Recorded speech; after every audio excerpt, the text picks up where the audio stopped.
Joe Reingold, and I am interviewing Nechama Baron for the Viva Shalom Celebrating Latin American Jews here in Dallas. Good afternoon, Nechama. Nechama and I, we have history. We go way back to when Solomon Schechter first opened. That's when we first met. But can you please tell everybody what is your origin? Where are your parents, your grandparents from? How did they get where they lived, and where did you grow up? Okay. You know, I am like a typical Jew that is going from one place to another.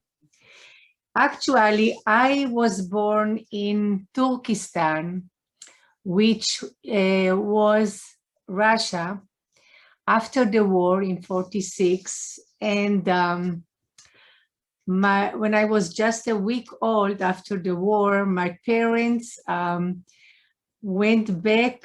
They took a train and went back to Poland to see if they find their parents, which they didn't find. They were all killed by the Nazis. And we stayed in Poland for 4 years, and we already felt, my parents felt the anti-Semitism, and they didn't see any future there, and they applied to go to Israel. It took us a year. In the 50s, we arrived to Israel, and actually I grew up in Israel, and I studied for a teacher teaching English as a second language, and I taught a whole year English with a Hebrew accent in 6th and 7th and 8th grade in Israel, in 2 schools, in Ramle and in Lod. Then I got a phone call from my cousin in Mexico, which worked as a teacher. She was teaching Yiddish in Yud Lamed Peretz. It's called the Naya Yiddish Shul, which doesn't exist anymore. So, and she asked if I can come to teach Hebrew. It was in 67, just after the 6-day war. And I said, well, I will go for 1 year. And I stayed there for 16 years until we moved to Dallas. I was teaching there Hebrew and Torah, Bible. And I actually learned the language. I came there without language, just Hebrew and Yiddish. I remember when I was in the airport, I met the headmaster of the Tarbut school from Mexico. And when he heard that I'm going to Mexico, he said, well, remember one thing. He said it to me in Spanish, como Mexico no hay dos. Like Mexico, you will not find another. And I did not understand what he meant yet, but he said, when you go there, you will find out. And really, I came to Mexico. I lived with my aunt, rest in peace. And I was teaching 6th and 7th and 8th grade in Yud Lamed Peretz, and I took Spanish at 7 o'clock in the morning because I felt that I need the language in order to understand the mentality of the people. And I learned that, you know, language has a big importance in communication and in understanding what people think and believe. And you cannot translate it. It is in their language. I also discovered that Mexico is a beautiful country, a lot of culture, a lot of museums. And during the 16 years that I visited museums, I still did not finish to learn everything.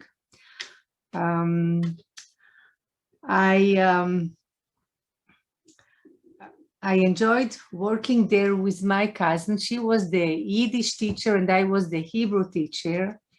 And sure, I also missed Israel at the same time. It was hard because I left my parents, my sister, my family, everybody, and the country itself. And I survived with letters that, corresponding weekly and sometimes daily. And in those days, phone calls and travel from Mexico to Israel was much more expensive than now. And then I met my husband, and Where did you meet him? How did that happen? I met him in a it's like it's a club of like the Sierra Club here. He liked nature and he liked traveling. And I went there with a friend, and we started also to go on trips. And so actually this is where I met him. And we married in Israel, and we thought to make Aliyah to Israel, but it didn't work out the way that we wanted. So we came back to Mexico, and then we moved to Dallas. I asked him the same thing. So I'll ask from your viewpoint, how did you pick Dallas? Why Dallas? And what other places maybe did you consider? Well, a year before we moved to Dallas, actually, we considered Denver. And we went with our children to Denver, and it was summertime. It was beautiful. We went even to see some schools there. But then I was researching about the weather and everything. I lived in Israel. I was used to warm, hot weather even. And Mexico is really mild weather. It's more like Jerusalem. And then I saw that Denver has a very harsh winter. And yes, when we went there and we saw houses and we saw these basements, and we were not used to it, but we took this in consideration. So, but we came back and we said that we are going to prepare ourselves. And then Eli found an opportunity through his work to go to Dallas. So we said, well, let's go to Dallas. Did you move here without seeing it?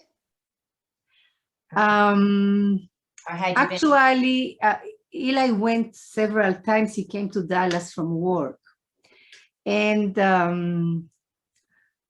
then we make a trip just to visit here, but because it was just the time that our son was turning 13, and we were preparing him for the bar mitzvah that we thought to make it in Israel, and we made it in Israel. So we came here, we took in account this place to live here. We found here some schools, and I went to Israel and I prepared everything for the bar mitzvah. Meanwhile, Eli found the house here, and so we made the move. Do you still have any family left in Poland, and who is still in Israel? No, in Poland, actually, we don't have any family. In Israel, I have my sister and some cousins and the family of Eli. He has a sister there, and his nephews. And in Mexico, I have my aunt passed away, but I have my cousin that I worked with her, and she just turned 80, and she lives in Mexico City. And I have, she has 3 children, my cousins, and grandchildren. Actually, this Friday, one of her granddaughters is coming here, and she will be with us the weekend. And So we have still family in Mexico, also family from Eli's side. Okay. What was life like for you to adjusting to Dallas and the changes that you'd have to make moving here? It was much harder adjustment to Mexico City than to Dallas. When I came to Mexico, I didn't have language. I remember not only language, the move I lived in Tel Aviv.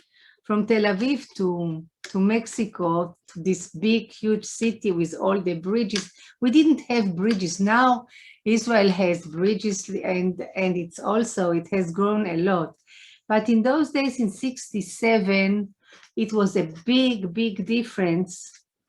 Tel Aviv and Mexico City, and not only Mexico City, I went to Veracruz and to Acapulco, and these places were for me fascinating. Dallas was for me very clean and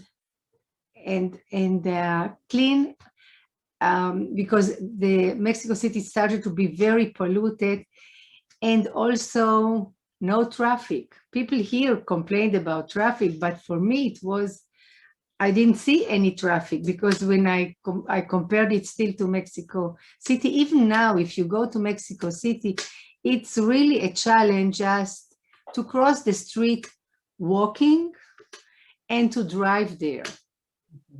I don't know, I don't wish to drive there now.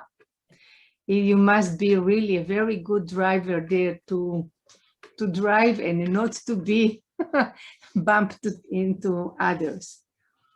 But the Jewish life was totally different for me. Mexico City had a very, and has also now, very rich cultural life. They have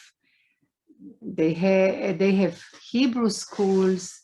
They have many synagogues. When we came in 1983 here, the Jewish Community Center was for me very poor if I compared it to the one in Mexico. So it was in a certain way hard to adjust. We didn't know what synagogue to go first, and for the children especially, it was hard to identify with the synagogues here. They adjusted to the schools very quickly. My fear was the school, because they came without a language. I a little bit prepared them in English, but not enough. But they survived. They did. They adjusted. Yes, they adjusted faster than me. Just one moment, I forgot. Yes. So it was an adjustment, but we really we made it fast. Faster than the move to Mexico City. Did you find work right away here, or what did you do when you first came? Well, when we came here, the first year, our focus was on our children, because we say for them it was, a big change. So we worked with them to help them out during the year, and actually I found work in Salomon Schechter through a friend that is not Ruthie, forgot her name, that she lives now in Israel, and they needed here a Hebrew teacher. The school here was just, until 4th grade, if you remember. I used to teach more in 6th, 7th, and 8th grade, but and there were no materials, so I actually had to prepare all the materials, especially for 1st grade. So yes, I worked there. I think you started to work more or less at the same time that I started in 84. Right, exactly. Yes, 84 with Ed Feinstein. Right. So how did you find, I don't think I asked your husband this, how did you find the Jewish community, the people in it when you first came here? Did they help you? Were they friendly? What was the feel of the Jewish community here, besides the synagogue life, but the people? You see, we came here, no family. And we made friends. And usually most of our friends were through our children. So our first friends were actually our daughter Daphna started in elementary school. She went to third grade, and our son went to junior high. And Daphne went to Prestonwood.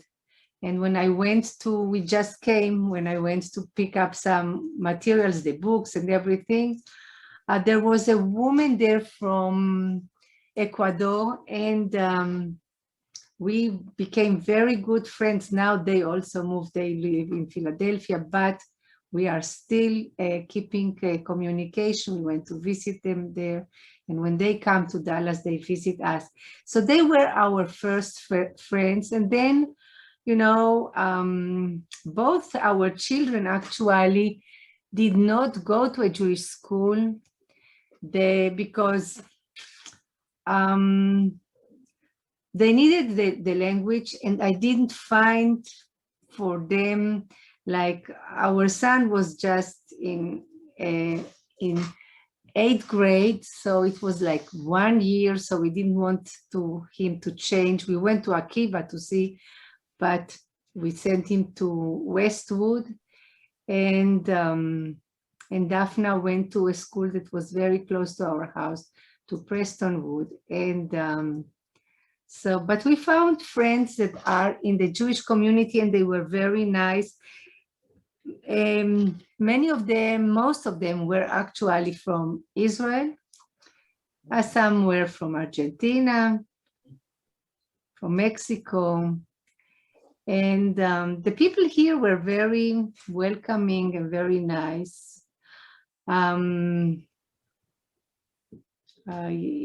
It was a good experience to meet the people here and to see, because most of them, they were also new immigrants to the country. So we all could identify with the same challenges and the same adjustments that we had to make here. But actually, I will tell you that our children went to school and they adjusted very fast, and they had to make their decisions what classes to take, because we were not so familiar about the system here. So they found their way, then they communicated with people, and they finished here the school, and then they studied in Austin. But I know that our daughter afterwards, when she had the children, she sent them all to a Jewish school, which we were very happy. Our son also sent them to Akiva, and then they went to Green Hill. Very good. Besides synagogue life, what other things have you become involved in the city? Not just Jewish, anything secular or anything in the community or Jewish? Well, we moved here in 83, and then we moved again in Dallas itself to Plano in 2006. And before I was working, I was more busy with work, but now that I am actually retired, I am more involved in the neighborhood. So we have here a Bible class, and we have a book club. And so I actually found here a lot of friends in the neighborhood itself. Eli is even involved in the neighborhood committee here. He even formed a committee here, which is a friendly way to help people that have problems with, you know, with their yard or with paying dues or. So actually now what I am more than anything involved is in book clubs, in traveling. I have now a new book club, which is very interesting, that I found through the internet, and it is with Uruguay. And I meet there, we meet through the Zoom once a month, and I meet there people from Spain, from Mexico, from Argentina, from Peru, and most of them are from Uruguay, and they are actually from the group of Bnei Brit. And the book club is in Spanish, so I have the opportunity to practice more my Spanish and very good. And to read also in Spanish. Wow. So now I want to ask you, you've been here a long time, you and your husband, and raised a family here. How have you seen Dallas change from when you first got here until now? What do you think? Well, the Jewish community here has grown a lot. There are more synagogues. When we came here, there were really just one Orthodox and one Reform. Now you have many more choices. The Jewish community, the JCC, has a lot of activities. I was teaching there a Joys of Jewish Learning, and I sent the children there to all kinds of activities. So the city has grown in the Jewish aspect, and also it has grown in the population. Now I can say that there is also traffic here. Not, you know, everything is relative. It's not as bad as Mexico City, right? But it still gets bad. Yes, exactly. If you yes, you know, if you remember when we were in Salomon Schechter, we said, "Oh, we are teaching in a place that it's nowhere. There is nothing, because everything like ended in Frankfurt and nothing like." All the empty fields for the north, and now you hardly find an empty place in the north either. That's right. Because many of the companies came here. So now you put your house on market, and in less than a week it's gone. Sold, right? There is a lot of demand. Yes. That's right. If you had to pick one thing, if that's possible, what are you the most proud of in your life? You know, I am proud of my children, the way that they raise their children. I'm proud of my grandchildren. I have very good memories in all my years of teaching. It was very hard to stop teaching. When I stopped teaching Salomon Schechter, I still was teaching, you know, private lessons and volunteered here and there in the synagogues, because it was something that I did with love. I liked it very much. Yeah, I know the feeling. Yeah. I made it 29 years. Yes, and I still, when I left Salomon Schechter, I was teaching 3 years at Mesorah High School, and I enjoyed the girls there very much. It was a very good experience also. Well, we're wrapping it up, but is there anything else you would like to add to your interview at all?